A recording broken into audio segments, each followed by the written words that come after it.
The story of the day, though, probably is Dak Prescott. Dak suffered a gruesome ankle injury. We don't know.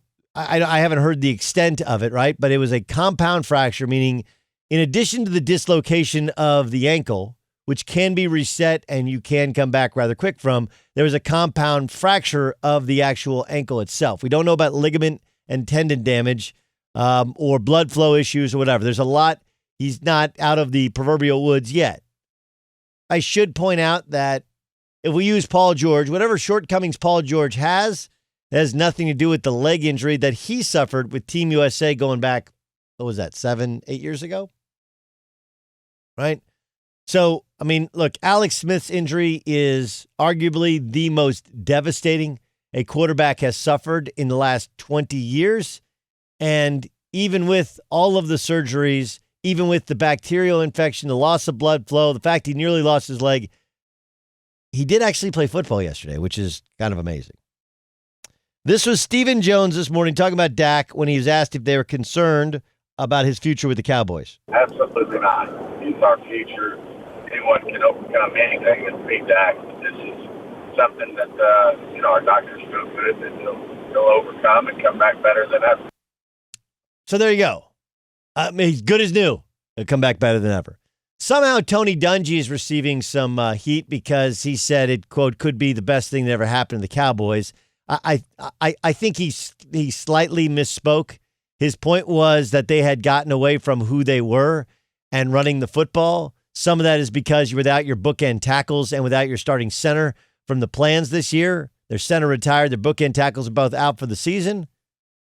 And some of that is just Dak and the wide receivers are so talented that you can win there. Why not score?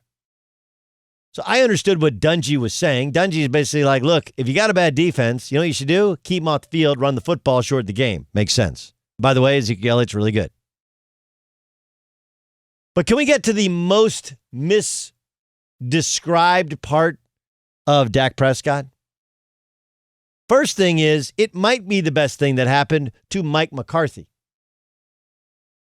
Mike McCarthy's tenure with the Dallas Cowboys could have been, maybe should have been short-lived, if not for this devastating injury. Right? Dak's playing as well or better than he ever has statistically, and yet you can't win a football game. And meanwhile, the juxtaposition of what's happening in Dallas and what's happening in Green Bay couldn't be more stark. But now you're like, all right, it was his first year. It was a total 180 in terms of styles of coaching, styles of play calling, styles of defense especially. And he lost his bookend tackles.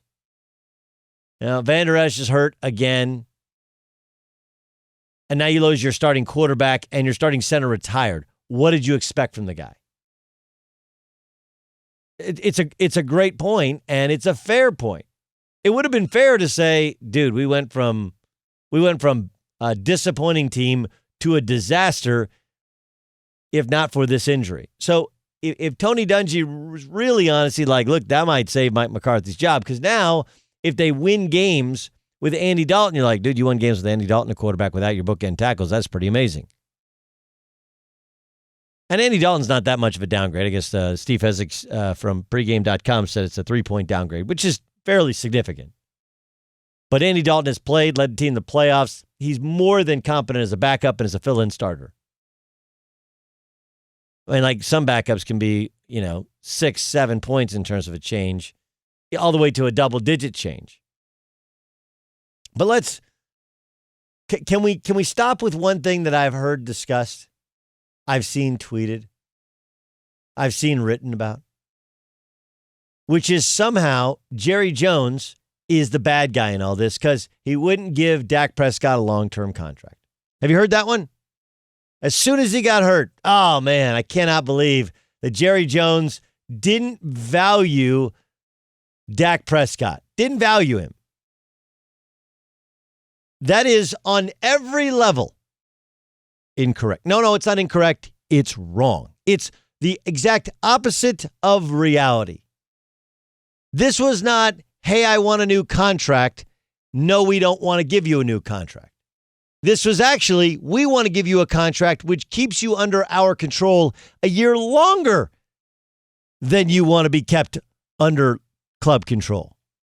We like you so much that we don't want you to hit the free agency market a year earlier than we want. Right? Do we all understand that? If anything, it's not greed from Jerry Jones. Jerry Jones is synonymous with overpaying, not underpaying his talented players. Jalen Smith paid way over value. Ezekiel Elliott, way over value. DeMarcus Lawrence, way over value. Amari Cooper, way over value. So you think they were going to lowball? They didn't lowball Dak. And by the way, if Jerry Jones saves money on Dak, it's not like it goes into his pocket, you dopes.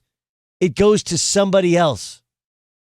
It's not a question of can they afford it. It's can they afford it within the bounds of the salary cap and rebuild this defense, which is tragically bad. The next time you read somebody say something negative about Jerry Jones and not valuing his quarterback and understanding it, and now he's going to pay, and no, baby. Like, first of all, this is why you don't give long-term guaranteed contracts to football players. Because while other injuries do affect other sports, this is the one sport where Ryan Shazier is one hit away from never playing football again. This is the sport where Alex Smith is one hit away from 2 years of rehab. And his contract is terrible. Andrew Luck retired early. He's like, man, just all the injuries piled up. I can't take it anymore. To players that are never the same. Todd Gurley after they hurt their knee. You can sit here and tell me till it's blue in the face, it's not fair. But it's actually way more than fair. If you were building a dream scenario with an NFL team, everybody would get 1 or 2 year deals. And it's not about motivation. It's not one of these things where you give a guy, Aaron Donald got a huge amount of money.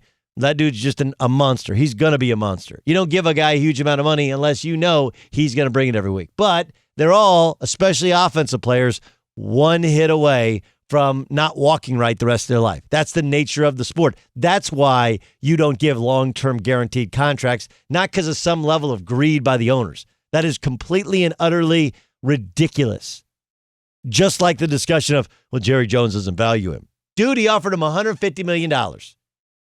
He offered him the biggest guarantee they'd ever given anybody in the history of the Cowboys. He didn't want to make him the highest paid player in the history of the sport because, guess what? He's not close to the best quarterback in the sport. Sorry. And oh yeah, we got other guys that got to get paid as well, and we're going to find him. But he was offered well over $33 million, $35 million guaranteed per year. And Dak, not Jerry, wanted a shorter term contract so that he could get paid again. Because $125 million over the next 4 years ain't enough. And this is the thing with negotiation. You have a choice. You know, door A, a little less money, but long-term security. Door B, short-term security, 1 year guarantee, but no long-term security. That's a choice that you make. None of these guys are dumb people. They're all bright people, and they understand it. You are being manipulated by somebody telling you that Jerry Jones is not fair because Jerry Jones is cheap. Cheap? What are you talking about? He went way over budget on the stadium, goes way over budget on every player. He's got this incredible bleeding heart to where he shells out money and believes in his own guys. And if anything, he has to get talked down from offering him more money in more years. And Dak, not Jerry, wanted a shorter deal. Why? Because he wants to be a free agent again, play this game all over again, make even more money. God bless him. But there is risk to that, and that risk came to roost yesterday. And it sucks. And I like anybody who feels for Dak Prescott, anyone sees the respect that he has within that organization, in that stadium, from both teams on the football field. But one, it's not a death sentence. He'll be back. Two, he's going to get a long-term deal now with the Cowboys. And maybe, if they're smart, they capitalize on his value being slightly lower. And three, none of this was unfair. It was all done above board. They were offered him a contract, and it was frankly above his actual level of play and slightly below the top of the market. And it was for longer, not shorter than he actually wanted. That's the truth, the whole truth, nothing but the truth.